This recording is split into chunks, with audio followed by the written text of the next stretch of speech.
again. Hello again. Hi, friends. We are back.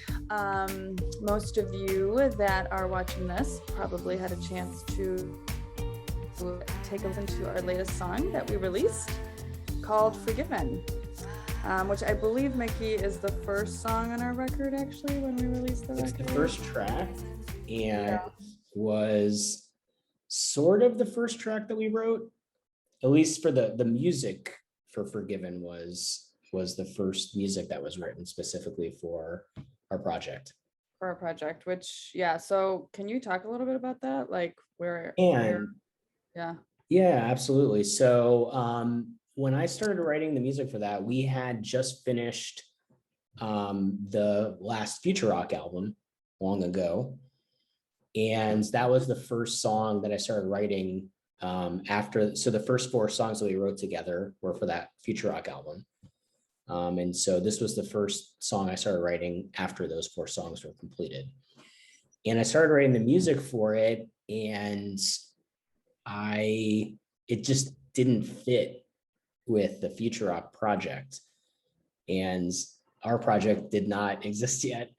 At least we didn't know it existed yet. What made you feel like it didn't fit? Just as you know. Sure. The vibe is, especially the first half of the song, the vibe is so chill. Mm-hmm. And, Future Rock, I guess there was some, every once in a while we would have a song that had a sort of a chill vibe. I guess long ago that song did to a certain extent, but it's even more chill, I think, than any of the Future Rock songs. And we always kind of steered away. We were a party band at the end of the day. And it was high energy.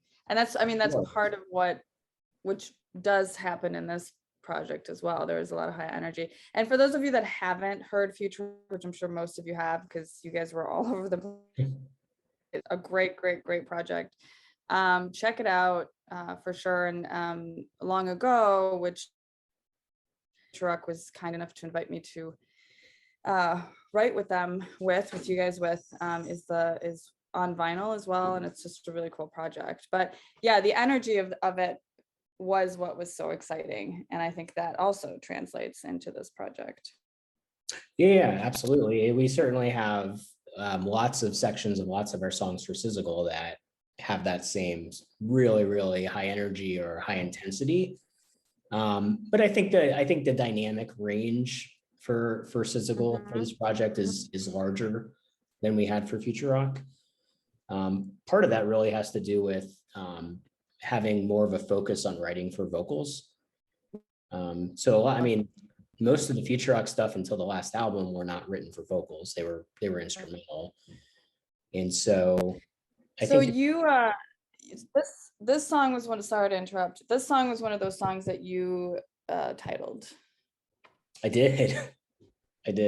Which we kind of, I guess at the very end, we changed the name of the song a little bit. A little bit, but I mean, the idea was the same. It was originally called Forgiving.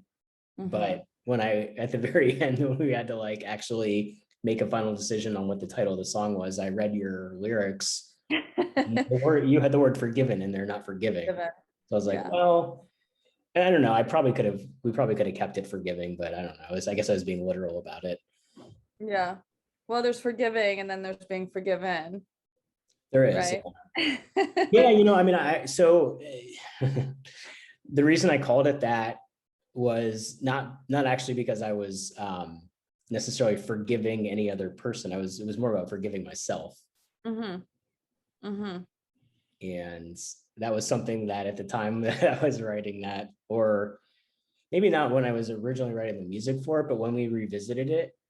So I started writing in 2016, and then I shelved it for I think almost 3 years.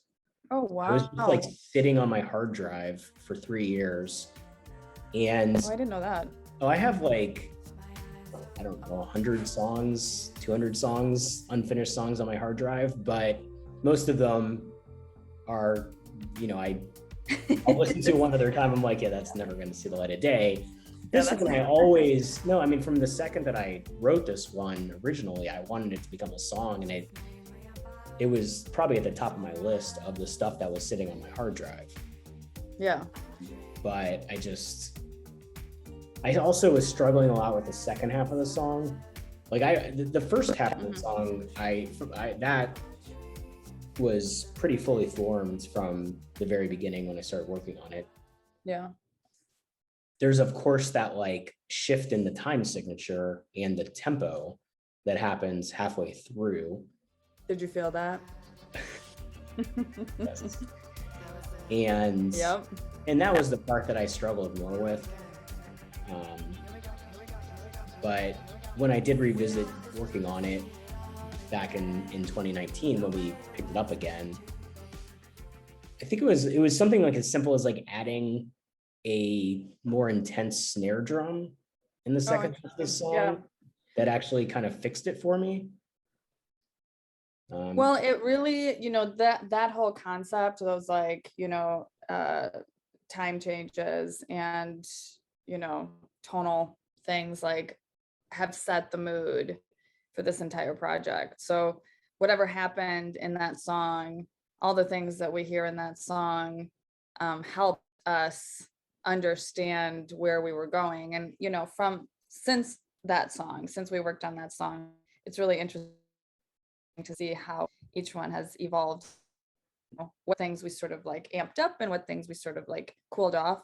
And one thing we did with this album, when the album is released, is we actually decided to release it in the order that we wrote the songs, which we didn't, you know, it wasn't like we had set our mind in doing that from the beginning.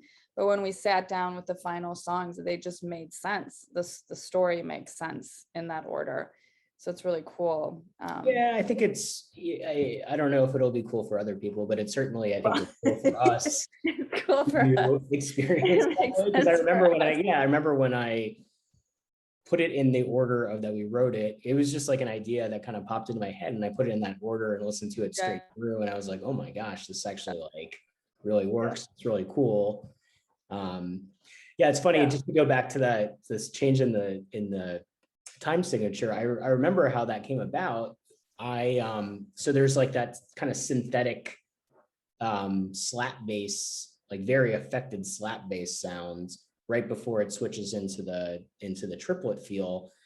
And sometimes I'll use like a delay effect that's in a triplet delay effect. Mm-hmm. So I had thrown a triplet delay effect on that slap bass sound.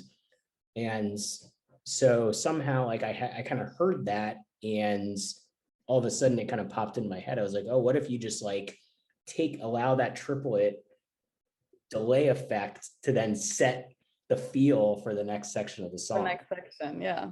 Yeah. And then so I made like a triplet hi-hat pattern to kind of go with it. And that was the first part into that second section. So when you're writing these things, because you know, you and Darren have been working together for some time. So, I mean, I love the idea that when you're writing these things, you're obviously writing your parts and you're organizing the song. And as you mentioned just a little bit ago, there's this new shift in knowing that vocals and lyrics are going on it. But what is it? Can you already hear what Darren's going to do, or at least, you know, anticipate what he's going to do? Do you leave that open for him, or like? No, I have actually no idea what he's going to do, because I really compose all of the drum parts. So when I finish a demo, I've done all the drum programming for the whole song. Mm-hmm. But with the idea that we want to have acoustic drums to help with the dynamics of the song. And so like sometimes after we have Darren record, we'll take parts out that I had originally programmed in there. Right. But one thing I do rely on Darren a lot for is helping with the transitions between sections. Yeah. So especially if there's like a section that's like if we're going from like, let's say a verse into a chorus, where we need to build into that next part. Mm-hmm. I mean, I might put some sounds in there to help with that, but like there's only so much I can do. And I really love a lot of the stuff, a lot of the tricks that Darren has when he's actually doing the like cymbals or the live drums or the snare rolls. And just the intensity of the live drums it's something that I personally have a hard time recreating with. Oh, for sure. Yeah. Drums. I mean, speaking of energy again, it just adds this, and you know, it's bringing it back to sort of like the live music feel that you know, the drums are so perfect, and having a little bit of like human nature in it, which I think also come with the vocal, with lyrics, you know, and vocals. Mm-hmm. It's just, it makes it very accessible and energetic in a really cool way. So I'm kind of curious to know, like, so tell me a little bit about the actual lyrics that you wrote for Forgiven. And yeah, man.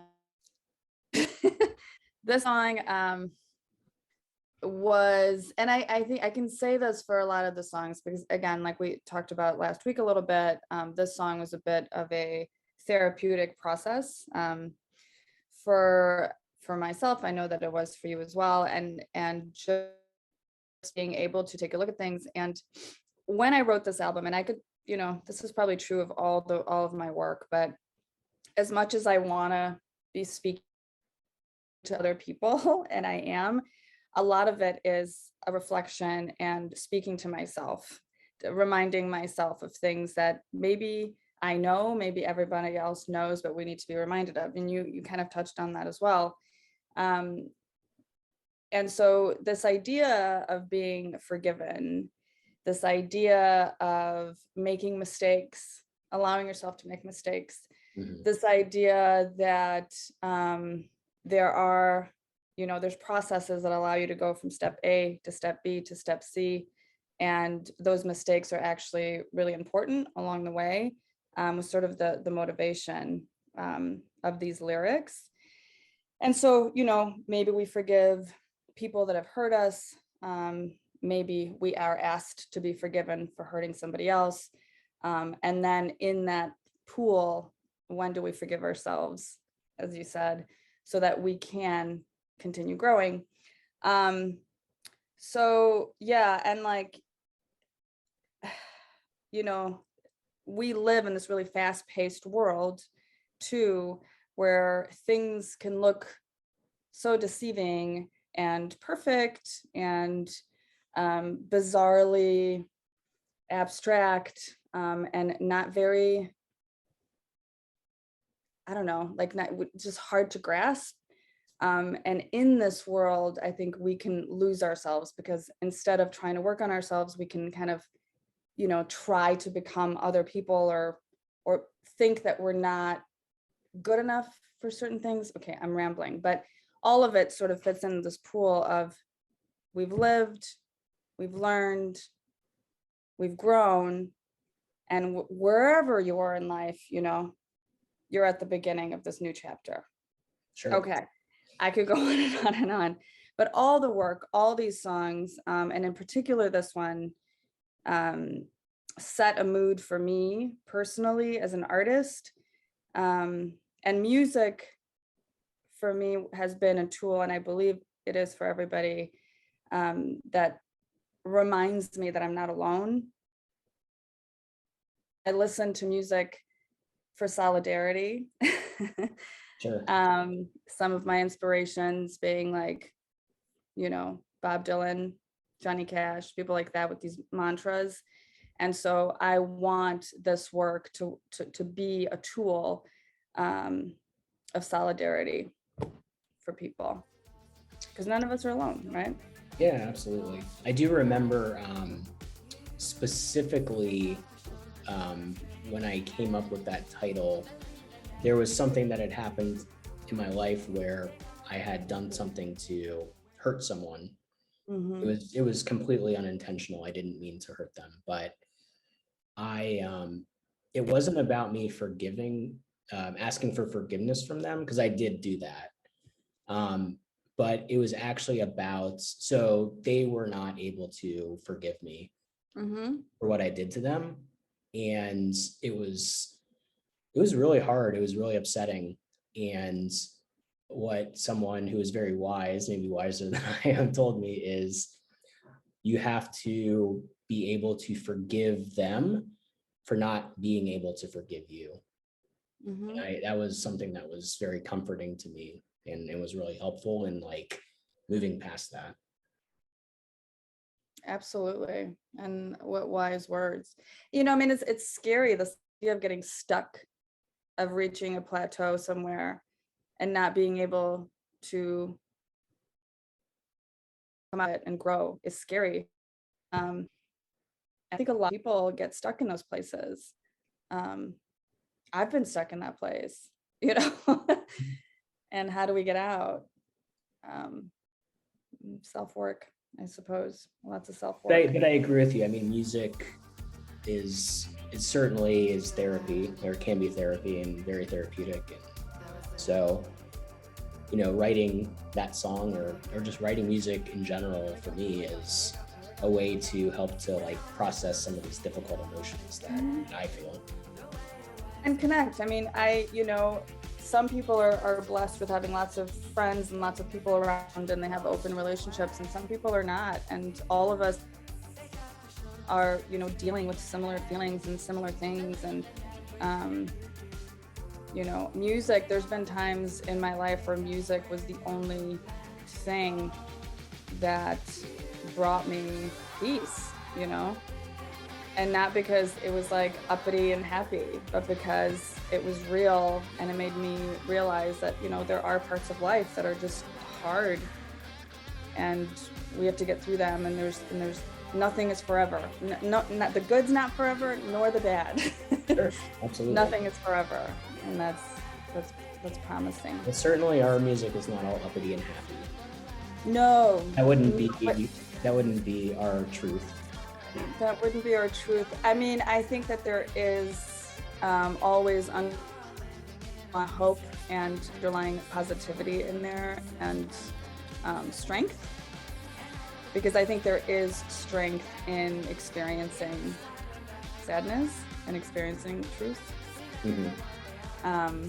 But yeah, no, it's not yet. Who knows? You know, give us 5 years. Yeah, maybe we'll get there.